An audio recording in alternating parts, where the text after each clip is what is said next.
Hi, everybody. Joe Cioffi here. Weather in 5 days in 5 minutes. And coming up tonight on the Joe and Joe Weather Show podcast, we'll be looking ahead to the weather for the rest of the week. And for the weekend, we'll do a little long range and even talk about the tropics.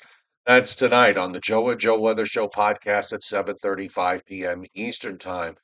So we're starting off the day with mostly quiet weather conditions in the east. We do have a rather active area of thunderstorms left over from the overnight, moving through parts of Oklahoma, northeast Texas, and northwest Louisiana, where we've flash flood watches. We also have uh, seen numerous flash flood warnings and severe thunderstorm warnings overnight. Heat is building up in South Texas.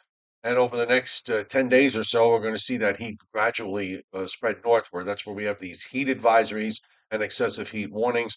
Also, in the West, in the Southwest in particular, where we see excessive heat warnings for southern Arizona, back into southern California, southern Nevada, and in the interior of central and northern California.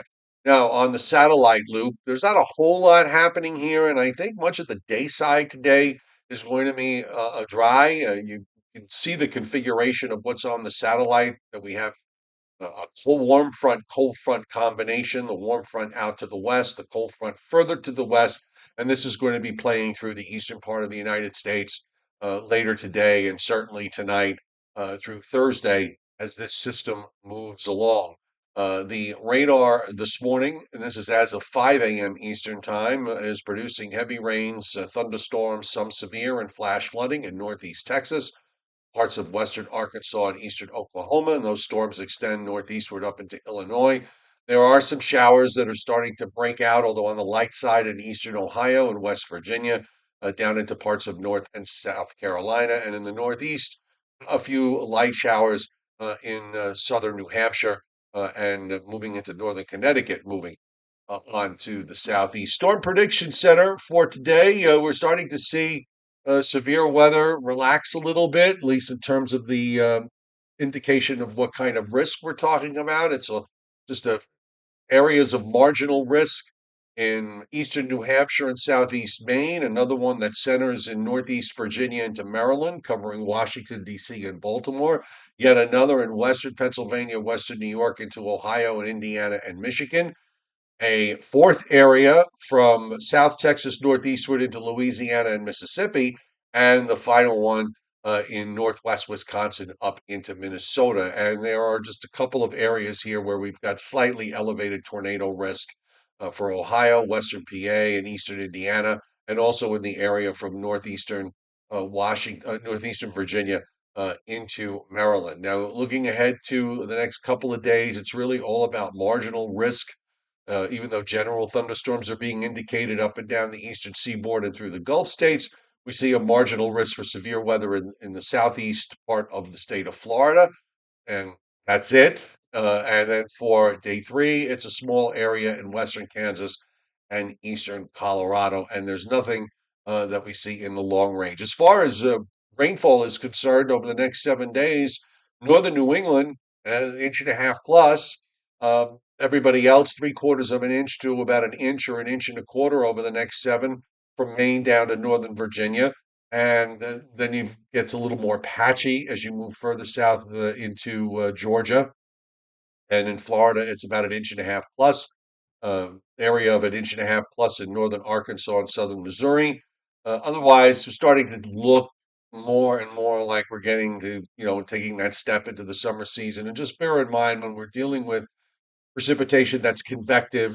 You have this sort of smoothed out forecast in terms of amounts, but in areas where thunderstorms are the main driver, we can certainly see local amounts being 50% higher or even double. So, as we take a look at what's going on for the rest of the week, and certainly for the rest of today, I think we should be okay.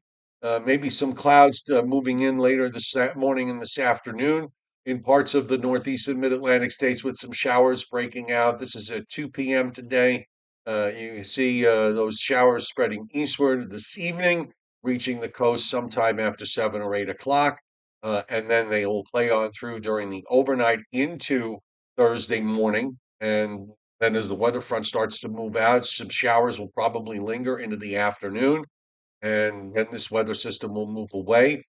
We've got a situation here in the eastern part of the United States where we're going to be dealing with a rotating upper low in between the eastern lakes in New England and kind of vacillating back and forth. So there'll be little shortwave troughs moving through. So I think that means that for Friday, as well as for Saturday and for Sunday.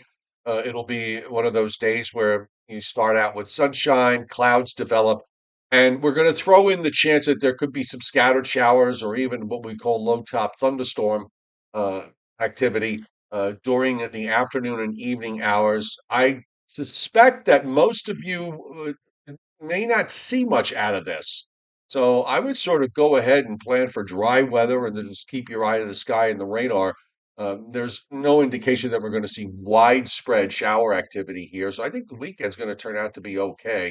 If I had to pick a day as the better one, I probably would say Saturday because we do have a stronger trough that's coming through with maybe some showers for late Saturday night into the first part of Sunday, and then some lingering showers in interior sections Sunday afternoon. So there are no big storms on the horizon, no threats from widespread severe weather, at least over the next 5 or 6 days. Things are calming down across the United States. So don't forget, folks, tonight the Joe and Joe Weather Show podcast. That's at 7:35 p.m. Eastern Time. We'll see you then.